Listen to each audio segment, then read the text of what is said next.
Good evening बच्चों, कैसे हैं आप सभी। जल्दी से आ जाओ, आज भाई साहब तहलका मचने वाला है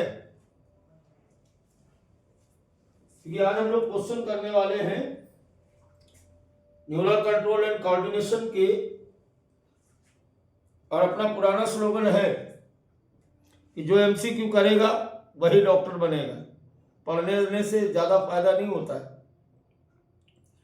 फायदा होता है क्वेश्चन करने से, है ना। तो जितने सारे क्वेश्चन करोगे उतना ही मजा आएगा। तो चलिए बिना टाइम बर्बाद करते आज के टेस्ट को स्टार्ट करते हैं। आप चेक योर स्किल।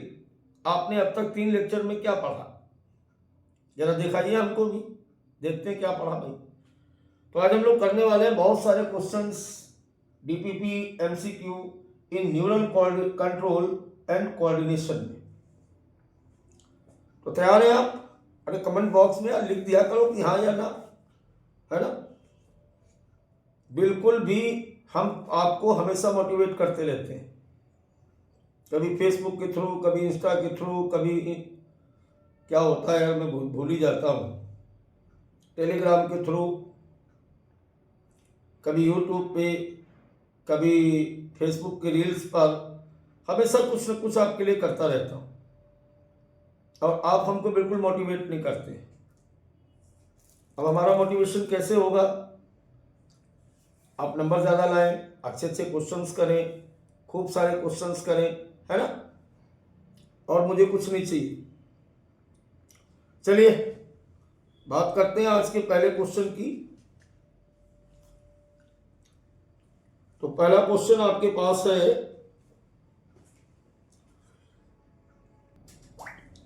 बेटा पहला क्वेश्चन है आपके सामने। The coordination of body organs is required to, शरीर के अंगों का समन्वय आवश्यक होता है। डिस्टर्ब द बॉडी होम्योस्टेसिस, शरीर की होम्योस्टेसिस को बाधित करने के लिए। मेंटेन द बॉडी होम्योस्टेसिस, शरीर की होम्योस्टेसिस को बनाए रखने के लिए। स्टॉप बॉडी होम्योस्टेसिस, शरीर की होम्योस्टेसिस को रोकने के लिए। More than one option is correct. जल्दी से बताइए, हिंदी इंग्लिश दोनों को बराबर वेटेज दिया गया। अब आपका बहाना नहीं चलेगा कि सर हिंदी समझ में नहीं आ रही। कमेंट बॉक्स में आंसर नोट करें जल्दी से, फटाफट। कोऑर्डिनेशन क्यों आवश्यक होता है, शरीर के अंगों का समन्वय क्यों आवश्यक होता है? The coordination of body organs is required to, सही आंसर है इसका मेंटेन द बॉडी होम्योस्टेसिस। हमने आपको होम्योस्टेसिस के बारे में और कोऑर्डिनेशन के बारे में बताया था कि हमारे शरीर को जीवित बनाए रखने के लिए शरीर के सभी अंग एक साथ मिल करके जब काम करते हैं तो उसको कोऑर्डिनेशन कहते हैं। और जितने भी ऑर्गन हैं वो जब एक साथ समन्वित होकर के, कोऑर्डिनेट होकर के काम करते हैं तो हमारे शरीर की सभी प्रकार की कंडीशंस जो एक लिविंग्स के लिए रिक्वायर्ड होती हैं वो मेंटेन होती है, और इसी को हम होम्योस्टेसिस कहते हैं। I think my point is clear now. और दोनों कोऑर्डिनेशन, एक केमिकल कोऑर्डिनेशन है वो एंडोक्राइन के द्वारा, हार्मोन्स के द्वारा होता है, और दूसरा न्यूरल सिस्टम के द्वारा या नर्वस सिस्टम के द्वारा होता है, जो पॉइंट टू पॉइंट होता है, क्विक कनेक्शन होता है, फास्ट होता है। और दूसरी तरफ एंडोक्राइन के द्वारा ये प्रक्रिया धीमी गति से की जाती है, हार्मोन्स के द्वारा की जाती है, ब्लड के द्वारा की जाती है, और टारगेट सेल्स के द्वारा की जाती है। तो चलिए बात को आगे बढ़ाते हैं। क्वेश्चन नंबर 2 आपकी स्क्रीन पर ये रहा, जल्दी से देखें। द न्यूरल कोऑर्डिनेशन इज, तंत्र का समन्वय होता है तेज, शॉर्ट लाइन, अल्पकालिक, पॉइंट टू पॉइंट, बिंदु से बिंदु। ऑल ऑफ दिस, इनमें से सभी। बहुत ही इजी सवाल। अब बिल्कुल न पढ़ने वाला बच्चा होगा उसको भी ये सवाल आता होगा। जल्दी से आंसर करें बेटा, जल्दी से आंसर करें। अभी इसका आंसर मैंने पहले क्वेश्चन में बताया भी है, जल्दी से बोले, कमेंट बॉक्स में लिखें। देखो यार, ये मत सोचा करो कि तुम्हारा गलत हो जाएगा, तुम्हारा सही हो जाएगा, या कोई किसी के कमेंट नहीं पढ़ता है। इवन मैं भी नहीं पढ़ता हूँ, हम बाद में भले देखें किसने क्या आंसर दिया था, चलती क्लास में मैं कभी नहीं देखता हूं। चलिए इसका आंसर क्या आ रहा है, इसका आंसर आएगा 4। क्यों आएगा? क्योंकि आपको बताया था कि न्यूरल कोऑर्डिनेशन हमेशा कैसा होता है, फास्ट होता है, बिकम फास्ट, शॉर्ट लिव्ड होता है। पुरानी क्लास देखेंगे उसमें मिलेगा आपको। पॉइंट टू पॉइंट होता है, यानी एक न्यूरॉन से दूसरे न्यूरॉन, तीसरे न्यूरॉन और इफेक्टर्स तक जाता है। तो इसका मतलब ऊपर वाली तीनों बातें सही है। इट्स मीन इसका जो सही आंसर है वो बेटा होगा 4। तो चलिए ये रहा आपका तीसरा क्वेश्चन आज का, जल्दी से पढ़ें। Which of the following is not correct? Write about the neural system of insect. कीटों की तंत्रिका प्रणाली के संबंध में निम्न में से कौन सा कथन सही नहीं है? ये बताया गया था इनमें ब्रेन उपस्थित होता है, यानी the brain is present. Neural system of insect is simply composed of network of neuron. कीटों की तंत्रिका प्रणाली केवल न्यूरॉनों के जाल से बनी होती है। Neural system of insect is better organised than hydra. कीटों की तंत्रिका प्रणाली हाइड्रा से अधिक विकसित होती है। चौथा ऑप्शन है a number of ganglia are present. अनेक गैंग्लिया उपस्थित होते हैं। जल्दी से बताएं, ये बात भी हमने चर्चा की थी इस पर, जल्दी से बोले।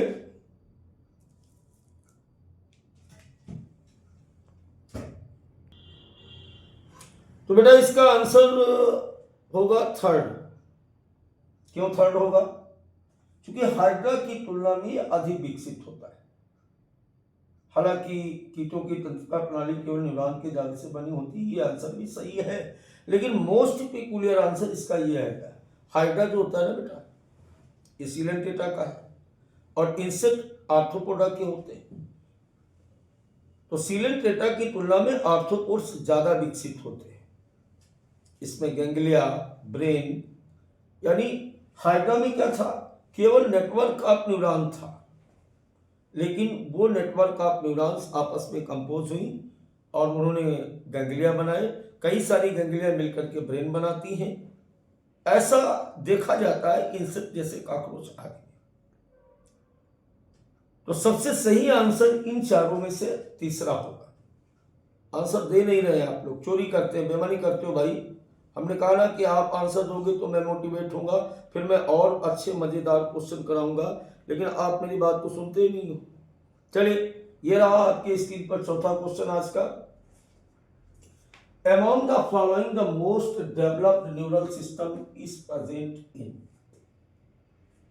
निम्न में से किसमें सबसे विकसित तंत्रिका प्रणाली पाई जाती है? हाइड्रा में, वर्टिब्रेट्स में, प्लेनेरिया में और इंसेक्ट में। बहुत ही इजी सवाल, जल्दी से जवाब करें।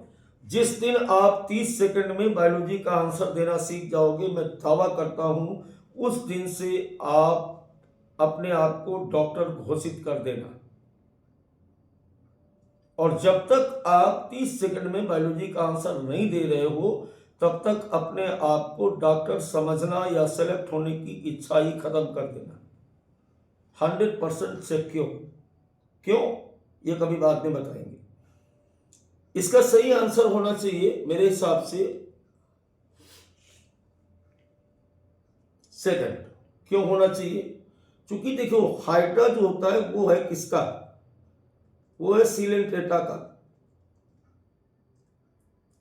प्लेनेरिया जो है ये किसका है, प्लेटीहेल्मिन्थेस का है। इंसेक्ट किसका है, आर्थ्रोपोडा का है। और वर्टिब्रेट्स कौन होते हैं, कॉर्डेट्स होते हैं। अब अगर हम फाइलम के क्रम को देखें तो सबसे पहले कौन आ रहा है, सीलेंटेट्स आ रहा है, तो सरल होगा। उसकी तुलना में कॉम्प्लेक्स क्या होगा, प्लेटीहेल्मिन्थेस होगा। उसकी तुलना में कॉम्प्लेक्स कौन होगा, आर्थ्रोपोड्स होगा। और उसकी तुलना में कॉम्प्लेक्स होगा कॉर्डेट्स। और इवोल्यूशन ये कहता है, जैव विकास ये कहता है कि सरल जीवों से जटिल जीवों का विकास होता है।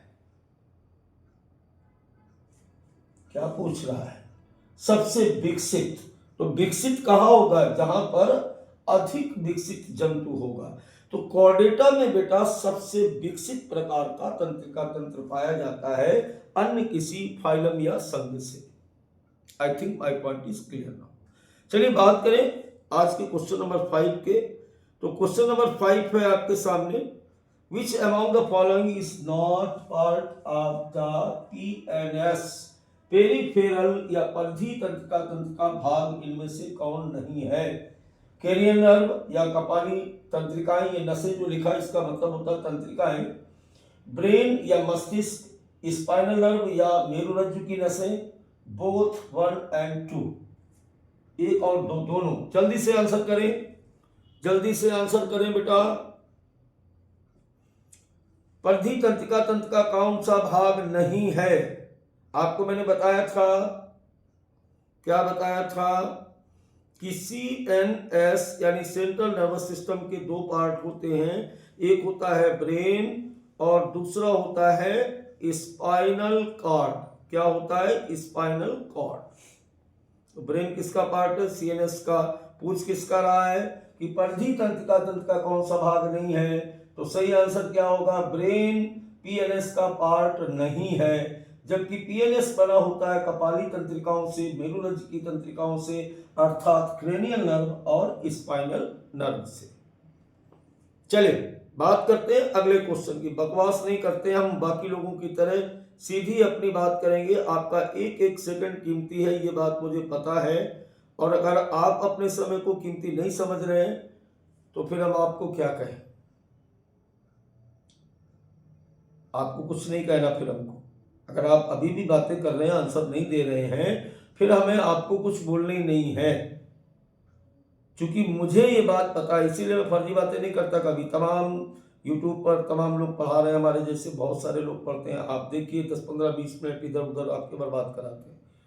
अपन आएगा, सीधी बात करेगा, गुड नाइट बोलेगा, चला जाएगा। वापस बात करते हैं क्वेश्चन नंबर 6 की, कि द CNS कंप्राइजेस, केंद्रीय तंत्रिका तंत्र में शामिल होते हैं। अब अगर पहली वाली मेरी बात सुनी है आपने, क्वेश्चन नंबर 5 सुना है, तो 6 का आंसर बिल्कुल एग्जैक्ट आना चाहिए।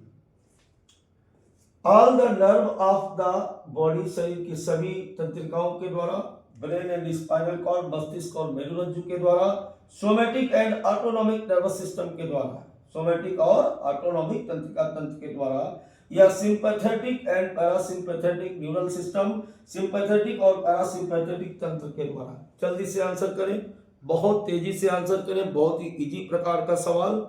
अभी आपको बताया गया था कि CNS के दो पार्ट होते हैं, ब्रेन और स्पाइनल कॉर्ड। मस्तिष्क और तंत्रिका रज्जु जो होते हैं वो सेंट्रल नर्वस सिस्टम या केंद्रीय तंत्रिका तंत्र के भाग होते हैं। क्लियर हुआ? पूछा यही गया था केंद्रीय तंत्रिका तंत्र में कौन कौन शामिल होता है।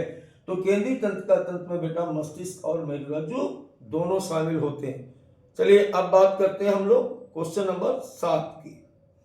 Question number 7, the bipolar neurons are found in the, bipolar neurons पाए जाते हैं सेरिब्रल कॉर्टेक्स में, इन एम्ब्रियोनिक स्टेज में, रेटिना ऑफ आइस में, मिडिल ईयर में। बहुत ही सिंपल सवाल, बहुत ही इजी सवाल, जल्दी से आंसर करें।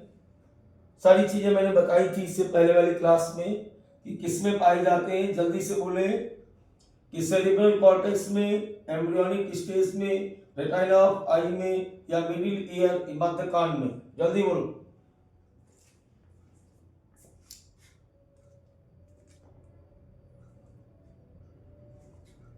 सेरेब्रल कॉर्टेक्स में पाई जाती मल्टीपोलर न्यूरॉन्स, एम्ब्रियोनल स्टेज में पाई जाती मोनोपोलर न्यूरॉन्स, रेटिना ऑफ आई में पाई जाती हैं bipolar neurons.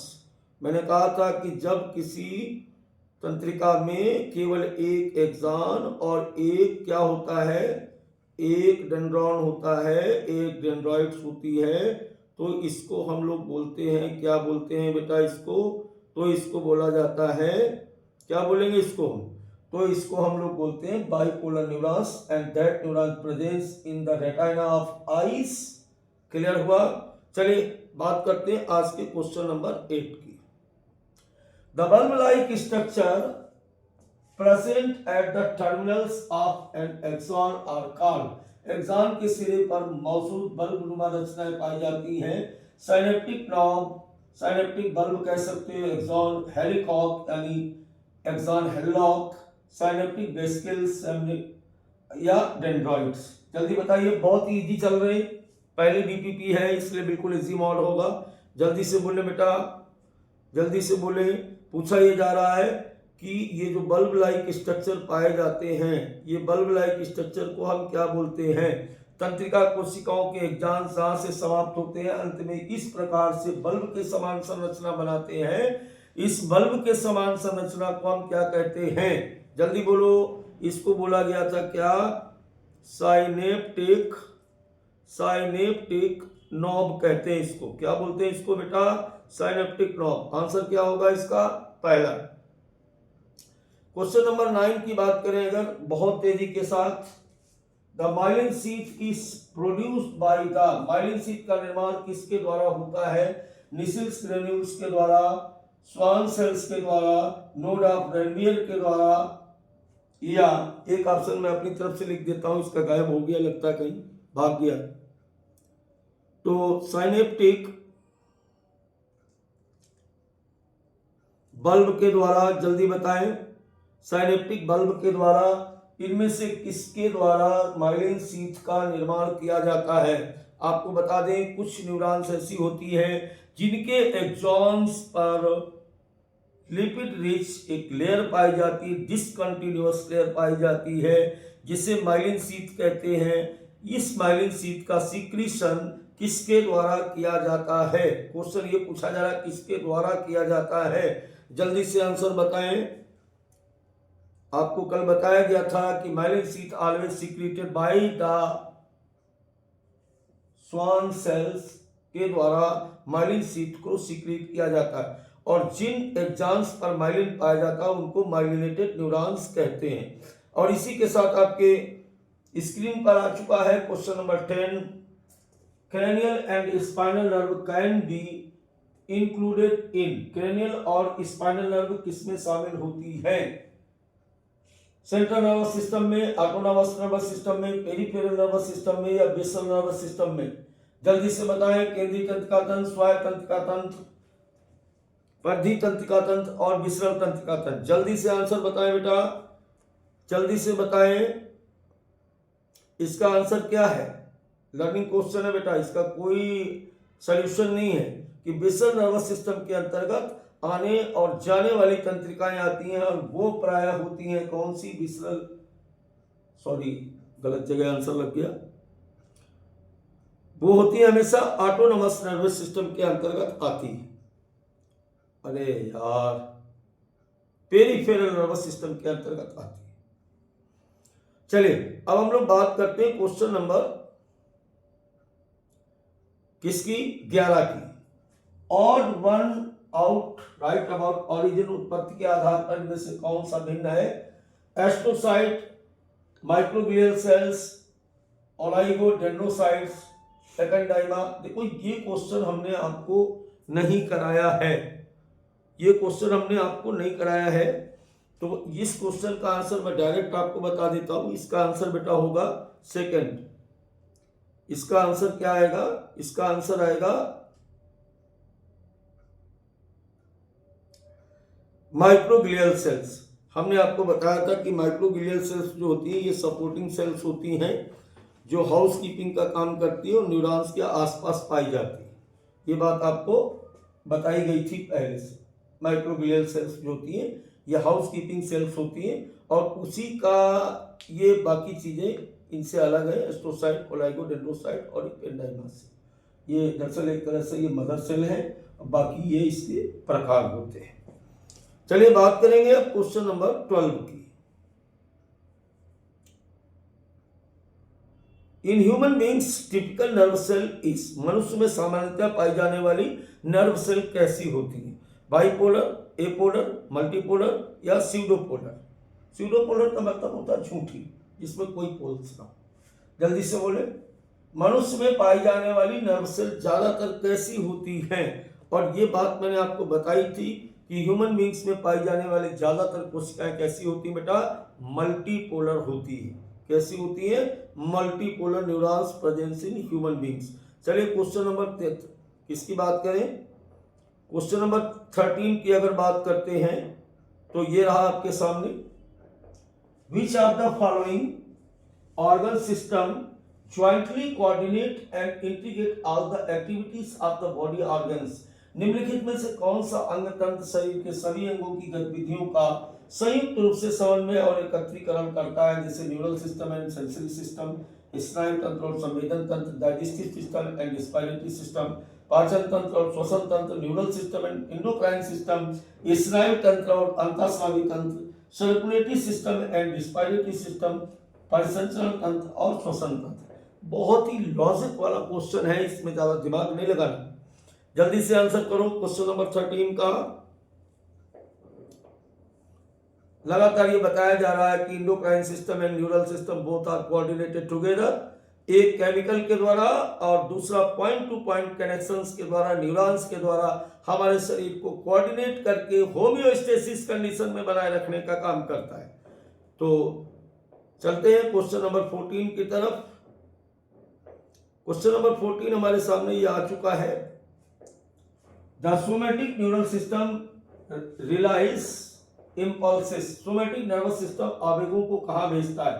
From CNS to involuntary organs, CNS से अनैच्छिक अंगों तक, from CNS to skeletal muscles, CNS से कंकाली पेशियों तक, from PNS to smooth muscles यानी पीएनएस से चिकनी पेशियों तक, from PNS to voluntary organs तक, पीएनएस से ऐच्छिक अंगों तक। जल्दी से आंसर करें, जल्दी से आंसर करें बेटा।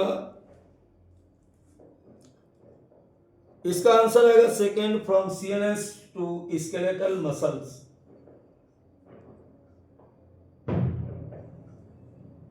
चलिए बात करते हैं क्वेश्चन नंबर नेक्स्ट की।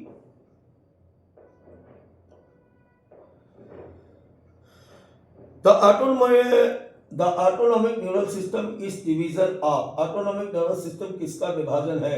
sympathetic nervous system, central nervous system, peripheral nervous system और somatic neural system। पूछा जा रहा ANS इनमें से किसका भाग है? जल्दी से आंसर करें, लर्निंग क्वेश्चन है, कोई इसका सोल्यूशन नहीं है, जल्दी से बताएं। तो ANS always division of peripheral nervous system यानी परिधि स्नायु तंत्र का भाग होता है। कुछ चीजें आपको बायोलॉजी में याद करनी ही पड़ती हैं। चलिए क्वेश्चन नंबर 16 की बात करें।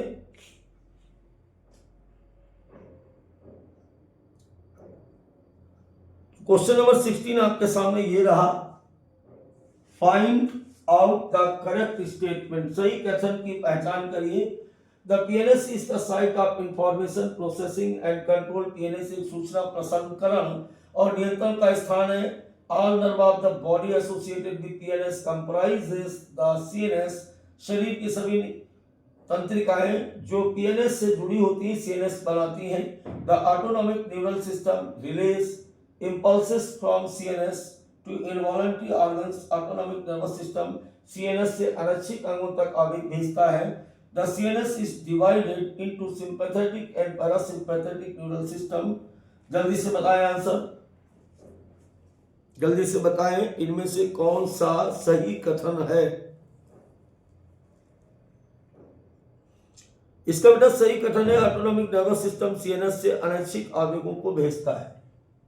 हमने कहा था ना कि ANS जो होता है बेटा वो हमेशा स्मूथ मसल्स को गवर्न करता है, और स्मूथ मसल्स का मतलब ही क्या होता है?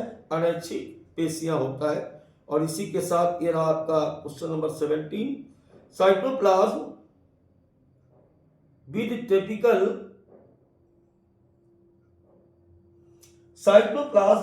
Typical cell organelles and Nissl's granules is present in. सामान्य सेल ऑर्गेनेल्स और निसिल्स ग्रेन्यूल्स वाला साइटोप्लाज्म कहां पाया जाता है? एक्सॉन हेलॉक में, सेल बॉडी में, एक्सॉन्स में और साइनेप्टिक वेसिकल्स में। जल्दी से आंसर करें, बिल्कुल सरल आंसर। इसका बिल्कुल सही और सरल आंसर होगा कहां पे? निसिल्स ग्रेन्यूल्स कहां पे पाए जाते हैं? बताया गया था आपको कि निसिल्स ग्रेन्यूल्स जो होते हैं वो हमेशा कहां होते हैं? वो हमेशा सेल बॉडी में पाए जाते हैं। कहां बताया था मैंने आपको? हमेशा कहाँ पे पाए जाते हैं? जैसे ये कोई साइटॉन होता है तो साइटॉन में न्यूक्लियस के चारों तरफ इस प्रकार से कुछ रफ इंडोप्लाज्मिक रेटिकुलम और राइबोसोम से बनी हुई रचनाएं पाई जाती हैं। इनको हम कहते हैं क्या? निसेल्स ग्रेन्यूल्स कहा जाता है। और ये निसेल्स ग्रेन्यूल्स जो होते हैं ये प्रोटीन सिंथेसिस करने का काम करते हैं। चलिए अब बात करते हैं क्वेश्चन नंबर 18 की। क्वेश्चन नंबर 18 की बात करें अगर, तो the Nissl's granules are present in, बात वही क्वेश्चन हमें लगता है दोबारा से आ गया, कोई बात नहीं, आंसर दीजिए आप, आंसर दीजिए। सेल बॉडी, कोशिका द्रव्य, एक्सॉन, डेंड्राइट्स और गैलियल सेल्स, जल्दी बोलिए। मैंने आपको क्वेश्चन कराते समय जब मैं पढ़ा रहा था तो मैंने बताया था कि निसेल्स ग्रेन्यूल्स जो होते हैं, आप यहाँ पे देखिए, जो निसेल्स ग्रेन्यूल्स होते हैं वो इस प्रकार से साइटोन के साथ साथ कहाँ पे पाए जाते हैं? जैसे ये न्यूक्लियस के बगल में इस तरीके से निसेल्स ग्रेन्यूल डेंड्राइट्स में भी पाए जाते हैं। तो इसका आंसर आना चाहिए सेल बॉडी और डेंड्राइट्स, यानी ए एंड सी। क्या इसका आंसर होगा? 18 का होगा थर्ड, दोनों जगह पे पाए जाते हैं। चलिए बात करते हैं क्वेश्चन नंबर 19 की आज के। क्वेश्चन नंबर 19 की बात करते हैं। तो ये रहा आपके स्क्रीन पर क्वेश्चन नंबर 19। और क्वेश्चन नंबर 19 क्या कह रहा बेटा? Multipolar neurons are found in, multipolar neurons कहाँ पाए जाते हैं? Retina of eye, olfactory epithelium और ventral root of spinal cord या सेरिब्रल कॉर्टेक्स, जल्दी से बोलो। देखो हमसे चीटिंग नहीं कर पाओगे, अगर आप क्लास नहीं देते हो तो आप आंसर नहीं दे पाओगे। आंसर तभी दे पाओगे जब आप क्लास देखते हो, क्योंकि मैं क्लास के आधार पर ही क्वेश्चन सेलेक्ट करता हूं। इसका सही आंसर क्या होगा? मल्टीपोलर न्यूरॉन्स कहाँ बताया था मैंने? हमेशा बेटा सेरिब्रल कॉर्टेक्स में, मल्टीपोलर न्यूरॉन्स हमेशा सेरिब्रल कॉर्टेक्स में ही पाए जाते हैं।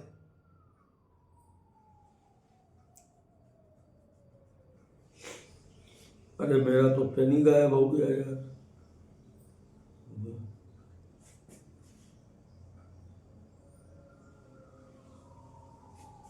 इसका सही आंसर क्या होगा? Cerebral cortex. तो अब बात करते हैं हम लोग अगले क्वेश्चन की। अगला क्वेश्चन हमारे पास है, in resting neuron the axonal membrane is, आराम की अवस्था न्यूरॉन एक्सोनल झिल्ली कैसी होती है? तो ये क्वेश्चन आप कब कर पाओगे? जब आपको नर्व कंडक्शन पता होगा, है ना। चलो इसका आंसर मैं ऐसे ही बता दे रहा हूं कि इसका आंसर क्या होगा, लेकिन इसका आंसर थोड़ी देर बाद आपको समझ में आएगा जब अगली क्लास देख चुके होंगे, है ना। अगली क्लास देख चुके होंगे तब इसका आंसर समझ में आएगा कि मोर परमेबल टू के आयन, के आयनों के लिए इन रेस्टिंग पोटेंशियल के लिए अधिक परमेबल होती है और सोडियम आयनों के लिए कम परमेबल होती है। बात समझ में आ गई आपको? ठीक है, चलिए बात करते हैं अगले क्वेश्चन की। तो बच्चों अब हम लोग बात करते हैं क्वेश्चन नंबर 22 की। चलिए देखिए क्वेश्चन नंबर 22 क्या कह रहा है कि जल में रहने वाले जीव बाह्य वातावरण के लिए इस पर सूत्र जाल पर निर्भर होते हैं, सहायता किससे मिलती है? Auto aquatic organisms depend on the nerve network for external environment sensing, which system support them? जल्दी से बताइए। कोई भी जंतु तालाब में या किसी भी जल में है तो उसके बाहरी वातावरण से उसके मस्तिष्क तक किस प्रकार संवेदनाएं पहुंचती हैं? जल्दी से बताइए। आंसर: अवशोषण तंत्र, परिवहन तंत्र, पाचन तंत्र या स्पर्श सूत्र यानी नर्व नेटवर्क सिस्टम। अरे यार ये तो बिल्कुल आसान सा सवाल था, आप तो ऑप्शन के अकॉर्डिंग भी लगा सकते हो क्योंकि हम नर्वस सिस्टम पढ़ रहे हैं, न्यूरल सिस्टम पढ़ रहे हैं। तो इसका आंसर क्या आएगा? नर्व नेटवर्क सिस्टम, किसी भी प्रकार की संवेदना को बाहरी स्पर्श अंगों के द्वारा, संवेदनाओं के द्वारा नर्व नेटवर्क सिस्टम के माध्यम से ब्रेन तक पहुंचाया जाता है। I think my point is clear now. चलिए बात करें आज के 23rd क्वेश्चन की। तो 23rd क्वेश्चन ये रहा आपके सामने। अधिकांश तंत्रिका आवेग इम्पल्स का संचरण करती हैं। अंगों से सीएनएस को, सीएनएस से मांसपेशियों तक, सीएनएस से स्पर्श तंत्र, अंगों को सीएनएस से अवशोषण तंत्र को। Most nerve impulse transmit from organ receptor to CNS, from CNS to muscles, from CNS to receptor system, और इसके बाद फिर से organ, from CNS to absorptive system. देखो बेटा, इसमें आपको बताया गया या नहीं बताया गया तो फिर से समझ लीजिए। सबसे पहले ये कोई इंपल्स है, ये कोई संवेदना है, इसको रिसेप्टर्स ऑर्गन के द्वारा, रिसेप्टर ऑर्गन से इसको पहुंचाया जाता है सीएनएस में, और सीएनएस से फिर इस आवेग को हम भेजते हैं एफेक्टर्स तक। अब फॉर एग्जाम्पल देखो, जैसे आपने स्नेक देख लिया, मान लीजिए आपने सांप देख लिया। सांप किससे देखा आपने? आंख से। अब आंख से ये संवेदना कहाँ गई? केंद्रीय तंत्रिका तंत्र में। कहाँ गई है? ये गई केंद्रीय तंत्रिका तंत्र में, और केंद्रीय तंत्रिका तंत्र से ये कहाँ गई? आपकी लेग मसल्स या पैरों की पेशियों में, और आप वहां से भाग खड़े हुए। तो इस प्रकार मेरे हिसाब से इसका सही आंसर आना चाहिए from organ to receptor to CNS. पहला आंसर होगा बच्चों इसका, सबसे पहले हमारे रिसेप्टर ऑर्गन्स में जाएगी। रिसेप्टर ऑर्गन से पहले ऑर्गन में जाएगी, फिर रिसेप्टर टू कहाँ जाएगी? सेंट्रल नर्वस सिस्टम में जाएगी। तो चलिए बात करें अब आज के 24 नंबर क्वेश्चन के। Control function of nervous system and CNS. तंत्रिका तंत्र, ये तंत्र दो बार लिखा है, इसका मतलब है तंत्रिका तंत्र तथा केंद्रीय तंत्रिका तंत्र के कार्यों की गतिविधियों का नियंत्रण करता है। Control function of nervous system and CNS. CNS तथा नर्वस सिस्टम किन कार्यों को नियंत्रित करता है? Adaptive nervous system, circulatory system, functional system, autonomic nervous system. जल्दी से आंसर करें, लर्निंग क्वेश्चन है, जल्दी से आंसर करें बेटा। इसका सही आंसर आएगा autonomous nervous system. Control the function of nervous system and CNS, autonomous nervous system. Question number 25 देखिए यहां पर। निम्न में से तंत्र का कौन सा जोड़ संरचनात्मक रूप से आगे की सभी प्रक्रियाओं को समन्वित करता है? तंत्रिका तंत्र, स्वायत्त तंत्र, तंत्रिका तंत्र, पाचन तंत्र, तंत्रिका तंत्र तथा आंतरिक तंत्र, तंत्रिका तंत्र तथा परिवहन तंत्र। Which of the following connections structurally coordinates all forward process? Nervous system, autonomous system, nervous system and digestive system, nervous system and internal system, nervous system and transport system। जल्दी से बताएं। क्वेश्चन नंबर 25 देखिए, आंतरिक तंत्र और पाचन तंत्र, परिवहन तंत्र का यहाँ कोई लेना देना नहीं है। किसका लेना देना है? ये सभी हमारे पूरे शरीर के अंदर होने वाली सभी प्रकार की क्रियाओं को कोऑर्डिनेशन करने का काम कौन करेगा? नर्वस सिस्टम और ऑटोनॉमिक सिस्टम के द्वारा गवर्न किया जाता है। चलिए बात करें क्वेश्चन नंबर 26 की। तो 26 के अंतर्गत कार्यात्मक तंत्रिका तंत्र, functional nervous system transmit movements, आंदोलनों का संचालन करता है। आंदोलनों का मतलब नहीं, प्रचलन का संचालन करता है। Functional nervous system transmit movements CNS से अविकसित अंगों तक, सीएनएस से मांसपेशियों तक, पीएनएस से मांसपेशियों तक, पीएनएस से तीसरे का, चौथे का होगा अनडेवलप्ड, अविकसित। देखो यहां पर ये करेक्शन है बेटा, इसको कहेंगे अविकसित अंगों तक। और हाँ ये सही लिखा हुआ, CNS से अविकसित अंगों तक। अंग्रेजी में देख ले बेटा, from CNS to undeveloped organs, from CNS to muscles, from PNS to muscles, from PNS to undeveloped organs. जल्दी बताएं। 26 नंबर क्वेश्चन। सही आंसर है बेटा इसका सेकंड। देखो functional nervous system transmit movements, यानी नर्व का कंडक्शन किस तरफ से किस तरफ होता है, तो सेंट्रल नर्वस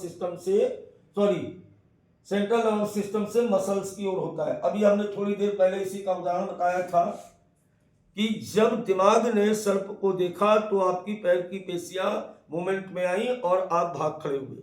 ठीक है, चलिए बात करें क्वेश्चन नंबर 27 की। सक्रिय विभव की तरंगों को क्या कहते हैं? What are the waves of action potential called? सक्रिय विभव की तरंगों को क्या कहते हैं? What are the waves of action potential called? Sensory impulse, nerve impulse, active impulse या मोटर इंपल्स? जल्दी से आंसर करें। 27 number. What are the waves of action potential called? जो तंत्रिका कोशिकाओं में नर्व आवेग बहता है, हमने आंसर बता दिया। इसे हम क्या कहते हैं? नर्व इंपल्स कहते हैं। जो तंत्रिका कोशिकाओं में एक स्थान से दूसरे स्थान तक भागते हैं उनको हम नर्व इंपल्स कहते हैं। I think my point is clear now. बात समझ में आ गई। क्वेश्चन नंबर 28 की बात करें। सक्रिय विभव की तरंगों को क्या कहते हैं? व्हाट आर द, ये तो हो गया। 28 नंबर क्वेश्चन की बात करें। क्वेश्चन नंबर 28, न्यूरॉन के तंत्रिका तंत्र तथा मांसपेशी तंत्र के मध्य की संधि को क्या कहते हैं? सिनेप्स, सेतु, जंक्शन संधि, joint. Synapse, bridge, junction, joint. जल्दी बताएं। 28 नंबर, जल्दी बोले बेटा। इसको कहते हैं सिनेप्स। क्या बोलेंगे इसको? सिनेप्स कहते हैं।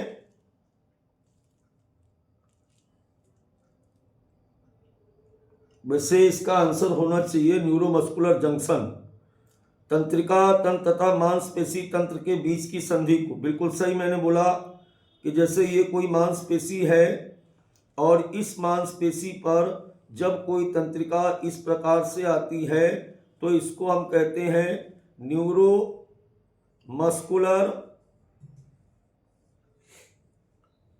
जंक्शन। इसे क्या कहते हैं? न्यूरोमस्कुलर जंक्शन कहा जाता है।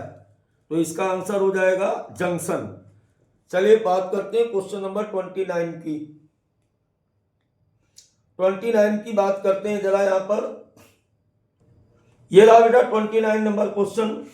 और 29 नंबर क्वेश्चन में विच कंप्लीट्स इनहिबिटरी एंड एक्साइटरी एक्शन, हमारे शरीर में मंदक तथा उत्तेजक क्रियाएं किसके द्वारा पूरी की जाती हैं? तंत्रिकाओं के द्वारा, पेशियों के द्वारा, एंडोप्लाज्म के द्वारा या कोशिकांगों के द्वारा? Nerves, muscles, endoplasm, muscle organelle. जल्दी से आंसर करें बेटा, आंसर करें इसका। देखो सीधी सी बात है, किसी भी प्रकार का एक्साइटरी या इनहिबिटरी मूवमेंट किसके द्वारा होगा? न्यूरॉन्स के द्वारा किया जाता है। न्यूरॉन्स को ही हम लोग क्या कहते हैं? नर्व कहते हैं। चलिए बात करें क्वेश्चन नंबर 30 की। न्यूरॉन की कोशिकाओं का में कौन उपस्थित होता है जिसके द्वारा आवेग संचरित होते हैं? Which particles are present in neuron cells that transmit impulse? Cellular granules, Nissel's granules, inactive granules and sensory granules। देखो ऐसे क्वेश्चन बेटा हमेशा याद किए जाते हैं और इसका आंसर है निसेल्स ग्रेन्यूल्स। आपको याद होगा हमने बताया था कि साइटोन में कुछ विशिष्ट प्रकार की कणिकाएं पाई जाती हैं केंद्रक के बाहर की तरफ, और इन कणिकाओं को हम लोग यहाँ पर देखिए, ये आपका न्यूक्लियस और इसके चारों तरफ ये निसिल्स ग्रेन्यूल्स पाए जाते हैं और ये नर्व कंडक्शन में हेल्प करते हैं। क्लियर हो गई बात। चलिए क्वेश्चन नंबर बात करते हैं 31 की। न्यूरॉन कोशिका किसके चारों ओर मानव सदृश आकार बनाती है? डेंड्राइट्स, अक्षतंतु, केंद्रीय भाग, तंत्रिकांग। Neuron cell form a human like structure around dendrites, axons, central body, neuroplasm. जल्दी से बोले, बिल्कुल सही क्वेश्चन और गजब का जवाब होना चाहिए आपका। क्वेश्चन नंबर 31 की बात करें, 31 की बात करें, सेंट्रल बॉडी। देखो ये सेंट्रल बॉडी ही साइटोन है, इसी को सेल बॉडी, सेंट्रल बॉडी कुछ भी कहा जाता है। इस तरीके से ये cell body form human like structure. ये पैर हो गए, ये इसके पैर और ये इसके हाथों की तरह संरचना है और ये खोपड़ी हो गई, समझ गए। तो मनुष्य के जैसी संरचना बनाता है कौन बनाता है बेटा? सेंट्रल बॉडी या साइटोन, इसी को हम सेल बॉडी भी कहते हैं। चलिए बात करें क्वेश्चन नंबर 32 की। The gap between two myelin sheath is called. दो माइलिन शीथ, जैसे ये न्यूरॉन्स है और न्यूरॉन्स में इस तरीके से यहाँ पर एक माइलिन शीथ, फिर दूसरी माइलिन शीथ, तीसरी माइलिन शीथ, चौथी माइलिन शीथ, इस प्रकार से इस माइलिन शीथ के बीच के गैप को क्या कहते हैं? जल्दी आंसर करो। कल बताया था अभी आपको, न्यूरॉन पढ़ाते समय बताया गया था, इस तरीके की स्वान सेल्स के द्वारा माइलिन शीथ सिक्रीट की जाती है और ये डिसकंटिन्यूअस लेयर है। दो के बीच के गैप को क्या बोलते हैं? Node of Ranvier. क्या बोला जाता है इसको बेटा? इसको बोलते हैं नोड ऑफ रेनबियर। क्लियर हुआ। चलिए क्वेश्चन नंबर 33 की बात करते हैं अब। प्रेरक in motor nerve fibre nerve impulse travels. देखिए मोटर फाइबर और वो सेंसरी, इनके बारे में अभी बात की नहीं, मैंने आपको बताया नहीं, इसलिए इस क्वेश्चन में आप दिमाग मत लगाइए, सीधे हमसे आंसर समझ लीजिए। अवे फ्रॉम सेल बॉडी, इसको बताएंगे हम अगली क्लास में किस प्रकार से कौन सी सेंसरी, इफरेंट, एफरेंट और मोटर न्यूरॉन्स के बारे में आपसे बात की जाएगी। अभी केवल ये समझ लीजिए कि मोटर न्यूरॉन्स जो होती है वो साइटोन से दूर की तरफ कंडक्शन करती हैं हमेशा। चलिए अब बात करें हम क्वेश्चन नंबर 34 की। सोडियम पोटेशियम पंप का क्या कार्य है? बिल्कुल इजी सवाल, अभी कल आपने पढ़ा इसके बारे में, नर्व इंपल्स के बारे में पढ़ा था, कंडक्शन ऑफ नर्व इंपल्स के बारे में पढ़ा था। जवाब दीजिए, सोडियम पोटेशियम पंप क्या करता है? आपको याद होगा कि सोडियम पोटेशियम पंप क्या करता है? बाहर की तरफ बेटा ये सोडियम आयनों को फेंकता है, बाहर की तरफ ये सोडियम आयनों को फेंकता है। अरे क्यों नहीं फेंक रहा भाई? वहां नहीं फेंकेगा, चलो दूसरी जगह फेंकवाते हैं। आपको बताया गया था इस बारे में कि सोडियम पोटेशियम पंप जो होता है,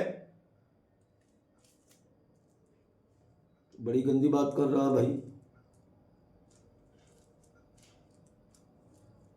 तो ये बाहर की तरफ सोडियम आयन 3 सोडियम आयन भेजता है और अंदर की तरफ 2 पोटेशियम आयन भेजता है और साथ ही साथ एक एटीपी खर्च करता है। क्लियर हो गई बात समझ में आई? तो आंसर इसका क्या आएगा? इसका आंसर आना चाहिए, क्या आंसर आना चाहिए? सोडियम आयन को अंदर लाना नहीं, सोडियम आयन को बाहर फेंकना, पोटेशियम आयन को अंदर लाना। तो इसका आंसर क्या आएगा बेटा? सेकंड।